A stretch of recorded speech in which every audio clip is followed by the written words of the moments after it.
आज है डे 57 और आज ठंडी बहुत ज़्यादा थी, जैसा कि कोहरा आप सब देख ही सकते हैं। इसलिए मैंने सबसे पहला काम किया आग जलाने का। आग जलाई थी इस मस्त वाले चूल्हे में, जो नीचे से खुला होने के कारण बहुत ज़्यादा हवा पास कर रहा था और आग बहुत ही बढ़िया जल रही थी।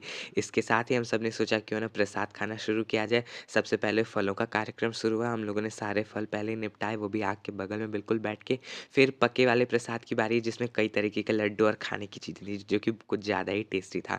और ये रही मेरी मम्मी की कल की फ़ोटो, जो मैं शेयर करना भूल गया था। शाम को हम सब निकल जाते हैं, बगल में लगी हुई थी सेल, वहाँ घूमने के लिए। वहाँ जाके कपड़े तो बहुत सारे दिखते हैं, पर कुछ पसंद नहीं आता है तो लेते भी नहीं हैं। और सच में वो बिल्कुल भी सेल जैसा तो नहीं था, काफ़ी महँगे-महँगे कपड़े थे वहाँ, पर घूम कर के मज़ा अब आता है। Please like, share, subscribe.